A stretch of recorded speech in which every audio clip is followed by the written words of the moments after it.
Hello dear friends, very welcome to our channel online GS by Diwakar and this is Satyam Parmar. Friends, अपना ये जो session है geography से संबंधित पीवाईक्यू प्लस एमसीक्यूज का, इसमें आज अपना पेपर डिस्कशन रहेगा यूजीसी नेट का, जो कि 2019 में हुआ था, दिसंबर वाला। ठीक है। इससे पहले जो जून में पेपर हुआ था उसको कंप्लीट सॉल्व अपन लोगों ने कर लिया है, जो कि पूरी व्याख्या के साथ देखा गया है। और ये अभी आपका 2019 दिसंबर का है। ठीक है। और ये जो आपका पेपर डिस्कशन रहता है पूरी व्याख्या के साथ में रहता है, और आपको कंप्लीट जो वीडियो 100 क्वेश्चन की मिलती है वो कहाँ पे मिलेगी? स्टडी पीवाईक्यू चैनल है, यूट्यूब चैनल है, इस पर आपको वो जा करके मिल जाएगी। ठीक है। यहाँ पर भी मिल जाएगी कुछ क्वेश्चंस का सॉल्व, लेकिन जो आपको कंप्लीट 10,000 प्लस क्वेश्चन का सॉल्व मिलने वाला है ज्योग्राफी से संबंधित, वो किस पर मिलेगा? ये स्टडी पीवाईक्यू वाले चैनल पर मिल जाएगा। ठीक है।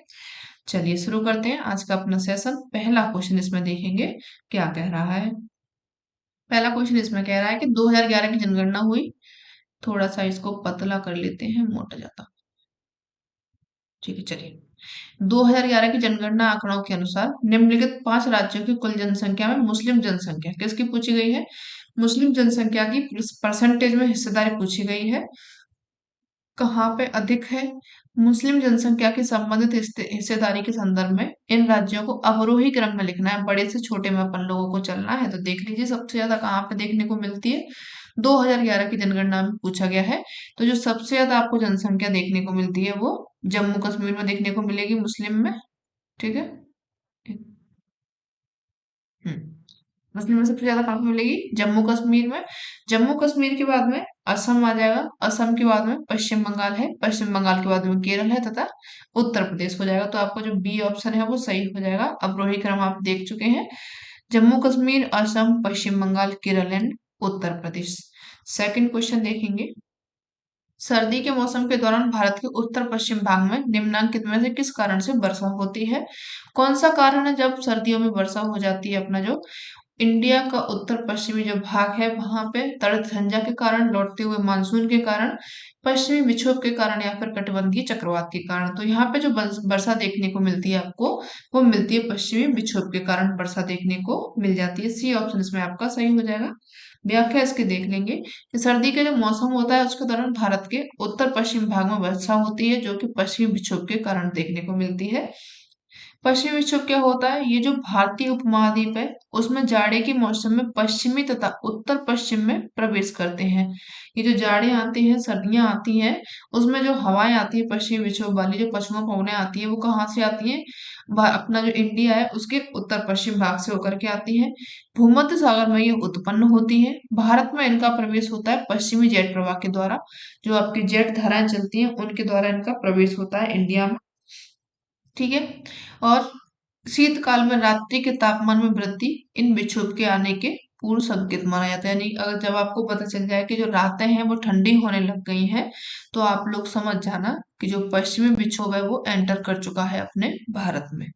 नेक्स्ट क्वेश्चन देखेंगे। थर्ड क्वेश्चन है, भारत में एक कार्यक्रम चला था, रैली फॉर वैली कार्यक्रम। किस समस्या को उजागर करने के लिए आयोजित किया गया था? पर्यावरणीय स्थिति के लिए, जैव विविधता के लिए, विस्थापित व्यक्तियों के पुनर्वास के लिए, या फिर कृषि भूमि की कमी के लिए। तो जो रैली फॉर वैली कार्यक्रम चलाया गया था, ये चलाया गया था किसके लिए? जो विस्थापित व्यक्तियां हैं उनके पुनर्वास के लिए चलाया गया था। ठीक है। नेक्स्ट क्वेश्चन देखेंगे। सेंसस ऑफ इंडिया द्वारा बनाए गए पारिभाषिक पद सेंसस टाउन्स की परिभाषा के संबंध में निम्नलिखित कथनों में से कौन से कथन सही है पूछा गया है इसमें। तो इसमें कौन सा हो जाएगा? विद्यमान कुल कार्यशील जनसंख्या का 75% कृषि क्षेत्रों में संलग्न होनी चाहिए। ये किसके द्वारा किसमें पूछा गया है? टाउन्स का पूछा गया है। ठीक है। टाउन्स यानी कि जो आपको शहरी क्षेत्र होते हैं उनका पूछा गया है। जनसंख्या का न्यूनतम आकार 5,000 व्यक्ति होना चाहिए, बिल्कुल ठीक है। कुल पुरुष मुख्य कार्यशील जनसंख्या का 75% गैर कृषि कार्यों में संलग्न होना चाहिए।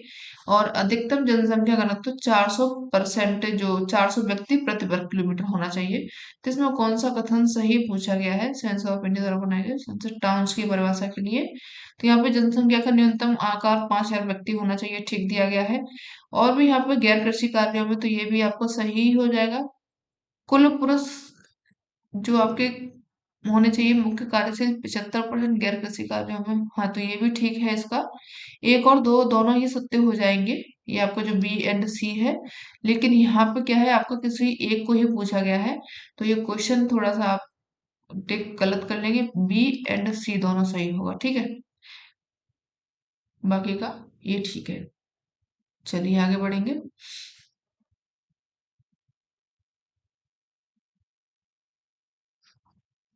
वह विचार किसने दिया था कि एक हिमयुग या फिर जिसके दौरान उत्तरी यूरोप का अधिकांश हिस्सा हिमाच्छादित रहा था, ये किसने कहा था? डब्ल्यू एम डेविस ने, लुइस अगासिज ने, डब्ल्यू पेंग ने, या फिर एम सी रामसे ने। तो ये जो कहा था कि हिमाच्छादित रहा था एक हिस्सा यूरोप का, वो कहा था एल अगासिज ने या फिर लुइस अगासिज ने। इन्होंने कुछ बताए हुए थे, जो हिमयुग आए हुए थे चार, उनके बारे में बताया था कि जो गुंड मिंडेल रिसबुर्म, इस तरीके का इन्होंने बताया हुआ था। लुइस अगासिस का विचार था कि एक हिमयुग था जिसके दौरान उत्तरी यूरोप का जो अधिकांश हिस्सा रहा था वो कैसा हो चुका था, हिमाच्छादित हो चुका था। तथा अपर्दन चक्र या फिर भागवत चक्र की संकल्पना का प्रतिपादित सबसे पहले जो किया था, अपर्दन चक्र की परिकल्पना दी थी डेविस महोदय ने। डेविस ने अपर्दन चक्र की परिभाषा देते हुए स्पष्ट किया कि भौगोलिक चक्र समय की वह अवधि है जिसके अंतर्गत एक उत्थित भूखंड अपर्दन की क्रिया द्वारा आकृतिहीन समप्राय मैदान में बदल जाता है। ये जो इन्होंने चक्र दिया था, किसके लिए दिया था? नदी के लिए इन्होंने अपना ये चक्र दिया हुआ है, ठीक है। चलिए आगे बढ़ेंगे, नेक्स्ट क्वेश्चन देखेंगे। नेक्स्ट है आपका, निम्नलिखित में से कौन सा प्रकाश संश्लेषण की प्रक्रिया का आवश्यक भाग नहीं होता है? कौन हो जाएगा? सूर्य, सूर्य का प्रकाश, कार्बन डाइऑक्साइड, नाइट्रोजन एंड पवन। तो यहाँ पे प्रकाश संश्लेषण की प्रक्रिया का आवश्यक भाग नहीं पूछा गया, तो ये आपका हो जाएगा नाइट्रोजन। बाकी के आपका जो कार्बन डाइऑक्साइड है, पानी है, सूर्य का प्रकाश है, ये सब इसके अंतर्गत आ जाएंगे, प्रकाश संश्लेषण में आ जाएंगे। व्याख्या देख लेंगे इसकी कि नाइट्रोजन जो है प्रकाश संश्लेषण की प्रक्रिया का आवश्यक भाग नहीं होता है। प्रकाश संश्लेषण क्या होता है? यह एक उपचयक क्रिया है जिसके द्वारा हरे पौधे सूर्य के प्रकाश तथा पर्णहरित क्लोरोफिल की उपस्थिति में जल और CO2 से कार्बोहाइड्रेट एवं भोज्य पदार्थ का निर्माण करते हैं। किससे करते हैं? ये प्रकाश संश्लेषण से करते हैं, ठीक है। इसके बाद में तब जब ऑक्सीजन गैर उत्पाद के रूप में बाहर निकलते हैं तो इस क्रिया की निम्न सूत्र द्वारा व्यक्त किया जाता है। ये आपको सूत्र है, इसको देख लेंगे, मन करे तो कभी कभी पूछ लिया जाता है, वैसे अभी तक नहीं पूछा गया है। आगे बढ़ेंगे, नेक्स्ट क्वेश्चन इसमें देखेंगे। ये सिद्धांत है, एक रूपतावाद का सिद्धांत किसने दिया हुआ है? इसके बिना जो आपका नेट का पेपर होता है, इनके बिना अधूरा माना जाता है।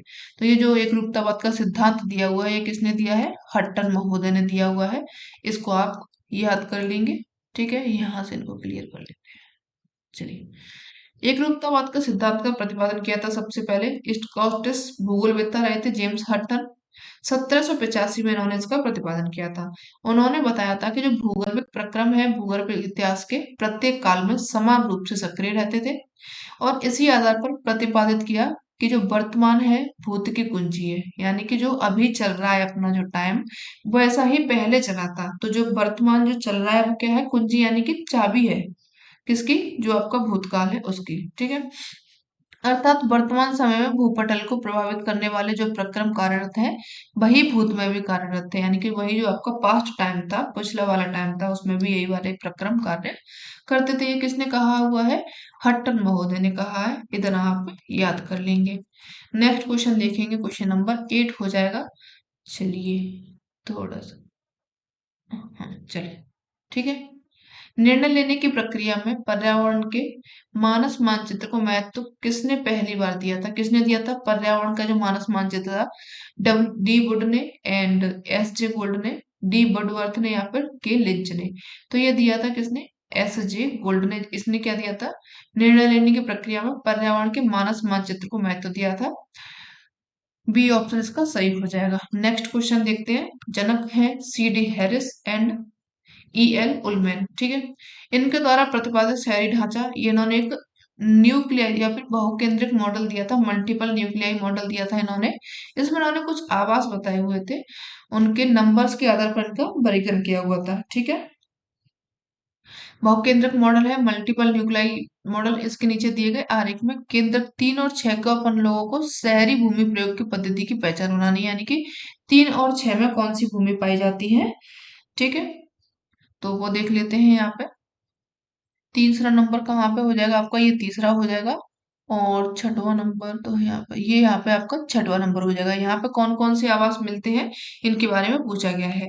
तो यहाँ पे जो आपको आवास मिलेंगे, पहला तो मिलेगा यहाँ पे निम्न वर्गीय क्षेत्र रहेंगे, जो आपका 3 नंबर हो जाएगा। और जो छठवें नंबर पे जो लोग मिलते हैं वो वहां पे कैसा मिलता है, भारी विनिर्माण उद्योग मिला जाता है। ठीक है, जो 9 है, 9 के नाम आप लोग देखेंगे, एक बार मॉडल को रिवाइज कर लेंगे, वैसे आप लोगों को आगे एक्सप्लेनेशन में दिखा दिया जाएगा। पहले में दिया गया था उसमें सीबीडी और आवासीय उपनगर हो जाएंगे।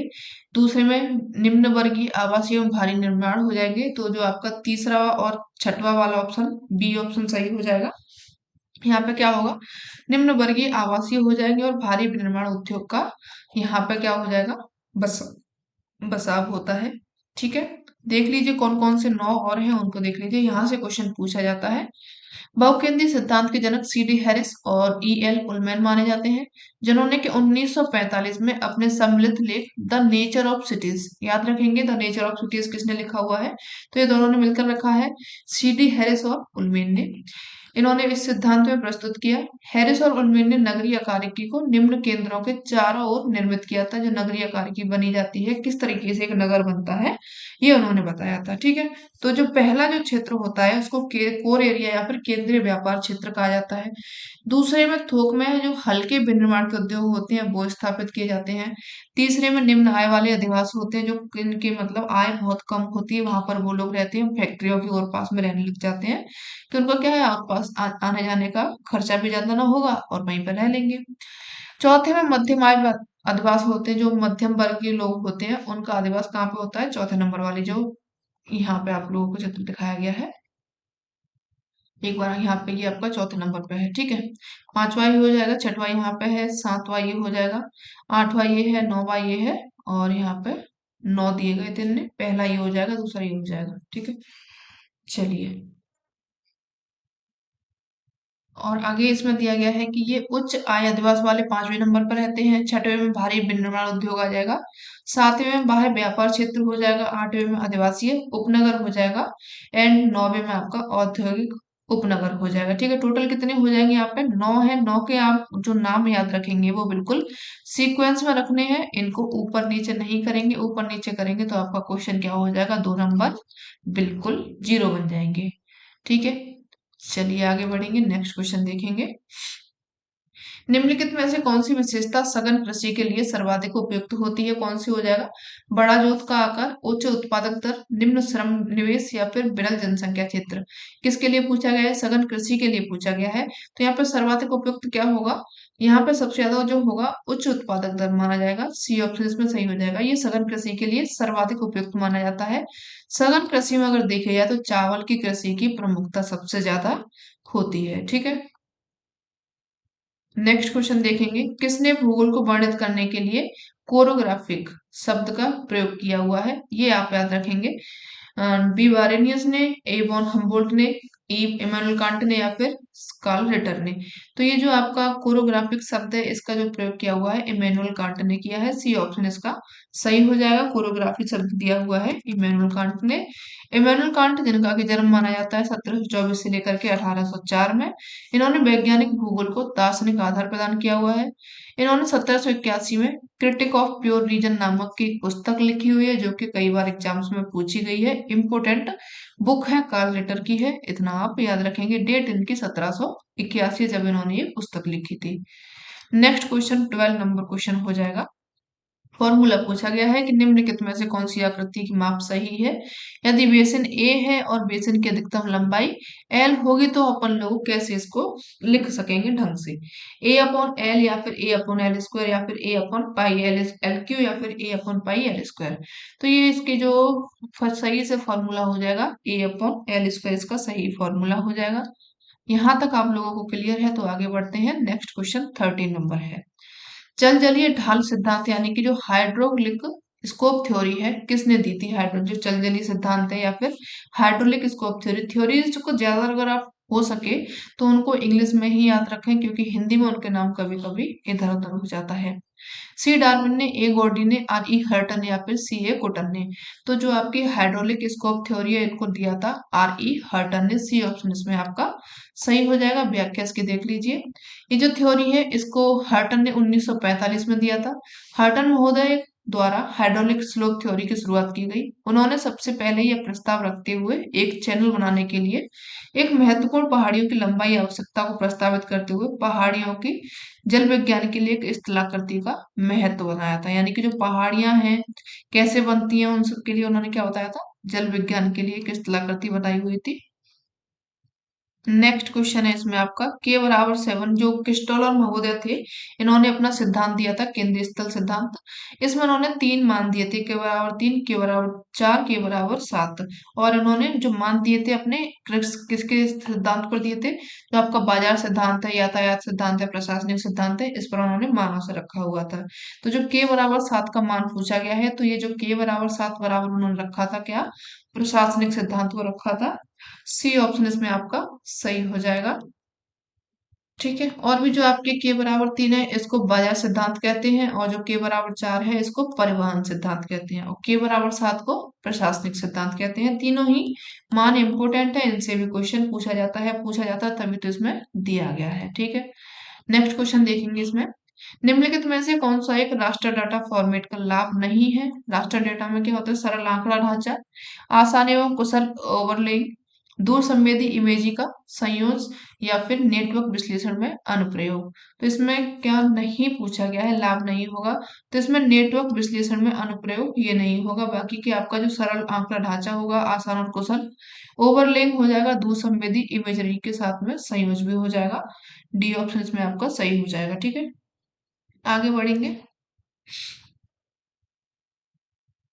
नेक्स्ट क्वेश्चन इसमें आपका, विश्व के निम्नलिखित में से किस स्थलीय भाग में 21 जुलाई 1983 को न्यूनतम वायु तापमान -89 सेंटीग्रेड दर्ज किया गया था। कौन सा स्थान रहा था ये आपका, अंटार्कटिका, ग्रीनलैंड, ऑस्ट्रेलिया या फिर नॉर्थ अमेरिका। तो ये आपका अंटार्कटिक रहा था, जहां पर के -89 डिग्री सेंटीग्रेड तापमान दर्ज किया गया था, जो कि कब किया गया था, 21 जुलाई 1983 को। ठीक है। आगे बढ़ेंगे। इससे पहले आप लोगों के लिए एक महत्वपूर्ण सूचना ये है कि जिन लोगों ने भी EMRS का पेपर जो अभी फॉर्म आया था उसको फिल किया है, दोबारा से फॉर्म रीओपन हुआ था इसका, तो उन लोगों के लिए गुड न्यूज यहाँ पे ये है कि जो हमारा सेकंड वाला जो चैनल है, दूसरा वाला कॉम्पिटेटिव क्लासेस सत्यम परमार वाला, उसमें आप लोगों को कंप्लीट तैयारी कराई जा रही है। जो आपका कॉमन पेपर है EMRS का उसका, और जो भी अब तक पेपर हुए हैं KVS के, PGT के, LT ग्रेड के, GIC के, GDC के, डाइट के, असिस्टेंट प्रोफेसर के, अन्य सभी जो एग्जाम्स हुए हैं ज्योग्राफी के, वो कम से कम जो आपके 13,000 से ज्यादा क्वेश्चंस हैं उनका ये इसी तरीके से सॉल्व लेकर के आने वाले हैं हम उस वाले चैनल पर। ठीक है। तो अगर आप वो देखना चाहेंगे तो आपके लिए काफी लाभदायक रहेगा सभी एग्जाम्स के लिए, जितने भी ज्योग्राफी के आप TGT PGT एग्जाम देना चाहते हैं एंड नेट का एग्जाम देना चाहते हैं उन सभी के लिए। ठीक है। तो आपने अगर उस चैनल को सब्सक्राइब नहीं किया तो आप उसको भी सब्सक्राइब कर लें। चलिए नेक्स्ट क्वेश्चन देखते हैं। निम्नलिखित में से किसने भूगोल को कोरोलॉजिकल साइंस यानी कि क्रोनोलॉजिकल साइंस के रूप में परिभाषित किया हुआ है। ए वॉन रिस्टोफेन ने, ई हटिंगटन ने, या फिर अल्फ्रेड हेटनर ने, या फिर गॉटवांस ने। तो ये जो किया हुआ है क्रोनोलॉजिकल साइंस में, अल्फ्रेड हेटनर ने इसको विभाजित किया हुआ है। सी ऑप्शन इसमें आपका सही हो जाएगा। अल्फ्रेड हेटनर महोदय ने 1905 में भूगोल को भूविस्तारीय विज्ञान यानी कि कोरोलॉजिकल साइंस में बताया हुआ है। ये अलग है, क्रोनोलॉजिकल अलग हो जाएगा, ये क्या हो जाएगा, कोरोलॉजिकल में बांटा हुआ है। ठीक है। पृथ्वी के क्षेत्रों तथा स्थानों का अध्ययन उनकी भिन्नताओं, भू संबंधों के संदर्भ में किया जाता है।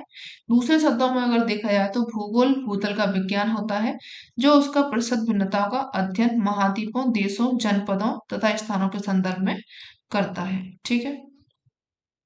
नेक्स्ट देखिए, किसी क्षेत्र में ग्रामीण बसाव के वितरण का प्रारूप होगा यदि निकट नेबर स्टैटिस्टिक के अनुसार उसका सूचकांक 2 एक जीरो है। ये क्या होता है? प्रतिरूप है जिनका कि बसावट के आधार पर बनाया जाता है, नंबर्स के आधार पर उनको बांटा जाता है। तो ये जो पूछा गया है प्रतिरूप, 2 पॉइंट सबसे लास्ट का पूछा गया है, ये कैसा हो जाएगा आपका? समरूप पैटर्न ये होता है। डी ऑप्शन इसमें आपका सही हो जाएगा।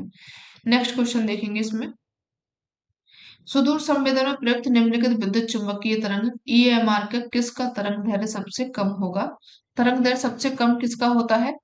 हरे का, लाल का, नीले का या फिर इंफ्रारेड का? तो सबसे जो कम तरंग दैर्ध्य माना जाता है वो हो जाएगा ब्लू का, यानी कि नीले कलर का सबसे कम तरंग दैर्ध्य होता है। सुदूर संवेदन में प्रयुक्त विद्युत चुंबकीय तरंगों में लाल का जो तरंग दैर्ध्य होता है वो सबसे ज्यादा होता है और सबसे कम नीले का हो जाएगा। दोनों ही आप याद रख लेंगे, दिक्कत नहीं करेगी। नेक्स्ट क्वेश्चन देखेंगे, किसने जियोपॉलिटिक्स शब्द दिया था? जो ये जियोपॉलिटिक्स शब्द दिया था वो दिया था जेलिन ने। बी ऑप्शन इसमें आपका सही हो जाएगा। ठीक है, व्याख्या देख लीजिए इसकी। जियोपॉलिटिक्स शब्द दिया था एडोल्फ जेलिन ने, जबकि जियोपॉलिटिक्स शब्द का प्रयोग जो किया था ये किया था हाउसहोफर ने। दोनों ही इंपोर्टेंट है, शब्द किसने दिया था और शब्द का प्रयोग किसने किया था, दोनों को याद रखेंगे। आगे बढ़ते हैं। किसने मात्रात्मक क्रांति को भूगोल के उद्देश्य और अभिप्राय को तीव्र परिवर्तन के रूप में वर्णन किया हुआ है? किसने किया है? आई वर्टन ने, पी हैगेट ने, पीटर हैगेट ने या फिर आर चोर्ले ने या फिर ओ एच के स्प्रेड ने किया है? तो ये मात्रात्मक क्रांति को भूगोल के उद्देश्य और अभिप्राय को तीव्र परिवर्तन के रूप में जो वर्णन किया हुआ है वो आई वर्टन ने किया हुआ है। ए ऑप्शन इसमें आपका ये सही दिख रहा है तो इसको लगा लेंगे। व्याख्या इसकी देख लेंगे। आर्यभट्ट ने मात्रात्मक क्रांति को भूगोल के उद्देश्य और अभिप्राय को तीव्र परिवर्तन के रूप में वर्णन किया हुआ है। जो मात्रात्मक क्रांति है अमेरिका में पनपी और यूरोप में, विशेषतः ब्रिटेन में, स्वीडन में फैल गई। ब्रिटेन में पीटर हैगेट है, रिचर्ड सोले हैं, डेविड हार्वे हैं, ये इस मत का समर्थन करते हैं। तो ये जो मात्रात्मक क्रांति से समर्थित थे वो कौन कौन हो जाएंगे? पीटर हैगेट, रिचर्ड सोले एवं डेविड हार्वे। इनके नाम आप लिख लेंगे एक पेज पर, क्योंकि जो क्वेश्चन अब पूछा जाता है वो इसी तरीके से पूछा जाता है कि कौन मात्रात्मक क्रांति से संबंधित थे या फिर कौन सहमत नहीं थे। ठीक है, नेक्स्ट क्वेश्चन देखेंगे इसमें आपका। निम्नलिखित में से किस पंचवर्षीय योजना के दौरान भारत सरकार ने कृषि आयोजना के लिए क्षेत्रीय दृष्टिकोण अपनाया हुआ था? कौन सी पंचवर्षीय योजना रही थी? ये 5वीं, 6वीं, 8वीं या फिर 10वीं? ये जो 8वीं पंचवर्षीय योजना आई थी इसमें जो इंडियन गवर्नमेंट रही थी उन्होंने क्या किया था? कृषि आयोजना के लिए क्षेत्रीय दृष्टिकोण को अपनाया हुआ था। आगे बढ़ते हैं, ये आपके कुछ आ गए युग एवं उनकी अवधि आ गई। नियोजोइक में कौन सी आ जाएगी? तो नियोजोइक में आपकी जो नवजीवन युग में आ जाएगी आपकी हाँ प्लीज, एक मिनट, यहाँ पे प्लायोसिन नहीं होना चाहिए, प्लीस्टोसिन होना चाहिए यहाँ पे। ठीक है, अच्छा इसमें गलत पूछा गया है, क्या पूछा है सही? एक मिनट क्वेश्चन पढ़ने दो।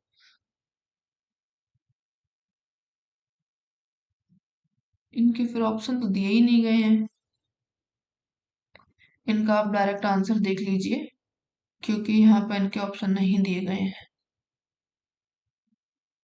या फिर इसमें ये पूछा गया है कि कौन सा सही है, तो सही जो आपका हो जाएगा पैलेयोजोइक जो एरा है, इसमें जो अवधि हो जाएगी वो कौन सी चलती? सिल्यूरियन चल रही है। ठीक है, बाकी के नियोजोइक में आपकी प्लीस्टोसिन आ जाएगी, मेसोजोइक में आपकी जुरासिक आ जाएगी और सिनोजोइक में आपकी मायोसिन आ जाएगी। ठीक है, इसको देखिए आप, उसको नहीं, ये क्वेश्चन लिखने में गड़बड़ हो गया है। चलिए आगे बढ़ते हैं। 2011 की जनगणना के अनुसार निम्नलिखित राज्यों में से किसने भारत की समस्त जनसंख्या के उच्चतम परसेंटेज की अभिलिखित किया हुआ है? जनसंख्या का पूछा गया है इसमें, तो ये कौन सा हो जाएगा? पश्चिम बंगाल, बिहार, उत्तर प्रदेश या फिर महाराष्ट्र? सबसे ज्यादा जनसंख्या कहाँ पे की गई है? उत्तर प्रदेश में की गई है। सी ऑप्शन इसमें आपका सही हो जाएगा। 2011 की जनगणना हुई, उसके अनुसार उत्तर प्रदेश में भारत की समस्त जनसंख्या का हाईएस्ट परसेंटेज 16.5% को अभिलिखित किया गया है। भारत के सर्वाधिक जनसंख्या वाले 5 राज्य हैं, उनको देख लीजिए। उत्तर प्रदेश में 16.5% है, महाराष्ट्र में 22.8% है। ठीक है, इसको पॉइंट यहाँ पे लगाना, यहाँ पे लग गया है, 2 पॉइंट सबसे कम हो जाएगा ये। महाराष्ट्र में 22.8%, 12 होगा शायद यहाँ पे, ये गलत दिया गया है, इसको भी हम करेक्ट कर देंगे। ठीक है, और बिहार में 8.60% हो जाएगा, बंगाल में 7.54% और आंध्र प्रदेश में 6.99% हो जाएगा। ये आपके क्या हो जाएंगे, हाईएस्ट जो जनसंख्या वाले 5 राज्य हो जाएंगे, शीर्ष राज्य। नेक्स्ट क्वेश्चन देखेंगे कि निम्नलिखित में से किस तापमान पर ताजा पानी का घनत्व सर्वाधिक होता है। कौन से तापमान पर, 0 डिग्री सेंटीग्रेड पर, 4 डिग्री सेंटीग्रेड पर, या फिर 100 डिग्री पर, या फिर -4 डिग्री पर। तो जहां पर ताजा पानी घनत्व सर्वाधिक होता है वो हो जाएगा आपका 4 डिग्री सेंटीग्रेड। बी ऑप्शन इसमें आपका सही हो जाएगा। 4 डिग्री सेंटीग्रेड पर समुद्री जल का घनत्व सबसे अधिक होता है। धातव्य है कि अनेक तत्वों के घनत्व के मापन के लिए शुद्ध जल के घनत्व को मानक के रूप में प्रयुक्त किया जाता है। सागरी जल के घनत्व में सामान्यतः सागरी जल के तापमान की कमी होने पर क्या होता है, वृद्धि होती है। तापमान अगर कम होगा तो जो घनत्व ज्यादा हो जाएगा, ये इसमें कह रहा है। नेक्स्ट क्वेश्चन देखेंगे, क्वेश्चन नंबर 26 है। इस तरह प्रतिदर्शी यानी कि जो सैंपलिंग है कैसे की जाती है। जनसंख्या को समान समूह में बांटते हैं और उनमें से भी संख्या समान रूप से परंतु यादृच्छिक रूप से रैंडमली चुनते हैं। यहाँ पे जनसंख्या के संख्याओं को नियत करना और संख्याओं को चयन करते हैं। जनसंख्या को यादृच्छिक रूप से समूह में बांटते हैं एवं प्रत्येक समूह से चुनाव करते हैं।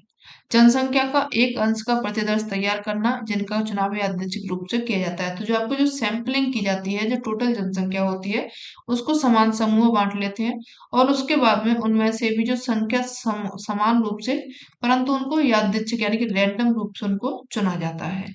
ये हो जाएगा क्या, सैंपलिंग होती है आपकी। ए ऑप्शन इसमें आपका सही हो जाएगा। नेक्स्ट क्वेश्चन है, मध्य अक्षांश चक्रवात बनने के संबंध में निम्नलिखित पदों में से सही पद की पहचान करनी है। मध्य अक्षांशों के चक्रवात में कैसे बनते हैं, वायुमंडलीय डाल का जो वायुमंडलीय दबाव होता है उसका बल बढ़ता है, कोरियोलिस बल होता है, या फिर पृष्ठीय घर्षण होता है। किसके कारण मध्य अक्षांशीय चक्रवात आते हैं, ये कारण पूछा गया है। तो यहाँ पे जो ए बी एंड सी तीनों ही कारण हो जाएंगे जिसके कारण के जो मध्य अक्षांशों में चक्रवात उत्पन्न होते हैं। वायुमंडलीय दबाव बनता है, कोरियोलिस बल भी होता है यहाँ पे क्योंकि मध्य में है। कोरियोलिस बल कहाँ पे शून्य होता है, ये आपका भूमध्य रेखा पर शून्य होता है, लेकिन ऊपर जाने पर कोरियोलिस बल उत्पन्न होता जाता है। पृष्ठीय घर्षण भी होता है। तो आपके ए बी सी तीनों ही सही हो जाएंगे। व्याख्या इसकी देख लीजिए, जो मध्य अक्षांशों में आपको चक्रवात देखने को मिलते हैं शीतोष्ण चक्रवात होते हैं। दोनों गोलार्धों के मध्य अक्षांशों में 35 डिग्री से लेकर के 65 डिग्री के मध्य में पाए जाते हैं। उत्पन्न होते हैं पछुआ पवनों के प्रभाव से पश्चिम से पूरब की ओर में चलते हैं। कहाँ से चलते हैं, पश्चिम से पूरब की ओर चलते हैं।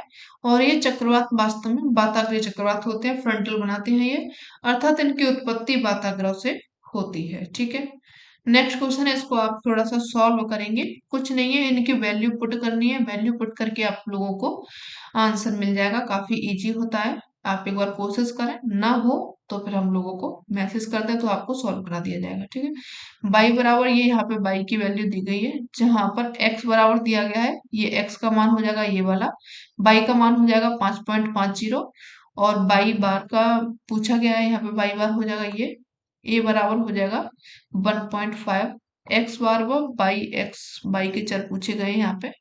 ये आपका क्या हो जाएगा, फॉर्मूला हो जाएगा। यहाँ पे इनकी वैल्यू पुट करेंगे और आंसर आ जाएगा आपका क्या, ए का आंसर आ जाएगा। ठीक है, चलिए आगे बढ़ते हैं, नेक्स्ट क्वेश्चन देखेंगे। भूगोल के मानवतावादी विचारधारा के प्रतिपादक कौन रहे थे, वॉलपर्ट, टॉन, किक एवं या फिर हॉर्न। तो जो मानवतावादी है, ये टॉन दिया गया, कहीं कहीं पे आपको यूफू तुआन या फिर तुआन देखने को मिलता है, तो इसको आप थोड़ा सा गौर करके चलेंगे। इनको जो मानवतावादी विचारधारा के प्रतिपादक माना जाता है, यीफू तुआन है, फ्रांस के रहे थे ये। ठीक है, आगे बढ़ते हैं।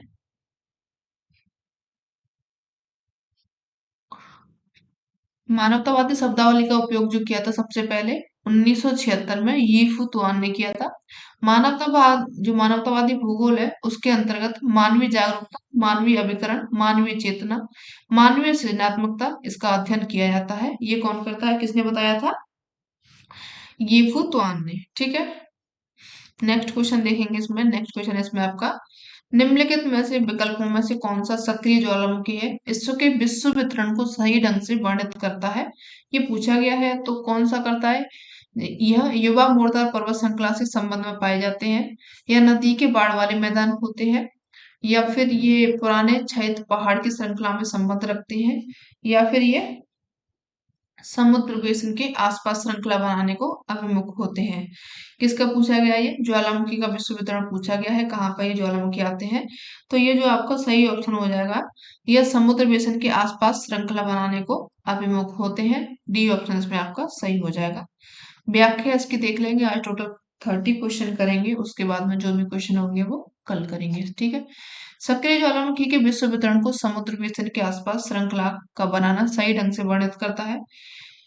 इटली का एटना है, इस्तांबुल ये हवाई द्वीप का मोना लोआ आदि, ये सब कैसे हो जाएंगे? सक्रिय ज्वालामुखी हो जाएंगे। इक्वाडोर का कोटोपैक्सी विश्व का सबसे ऊंचा सक्रिय ज्वालामुखी हो जाएगा। विश्व का सबसे ऊंचा ज्वालामुखी पर्वत अगर पूछा जाए तो चिली का हो जाएगा एकांकोगुआ। लेकिन ये कैसा है? मृत ज्वालामुखी है, अभी ये फिलहाल में नहीं फट रहा है, बिल्कुल शांत अवस्था में पड़ा हुआ है, ठीक है। चलिए, ये हो गया आपका आज का सेशन। सेशन कैसा लगा है जरूर बताइएगा। अगर अच्छा लगा हो तो चैनल को लाइक कम सब्सक्राइब कर लें एंड सेशन को लाइक कर लें। मिलते हैं नेक्स्ट सेशन में, तब तक के लिए धन्यवाद।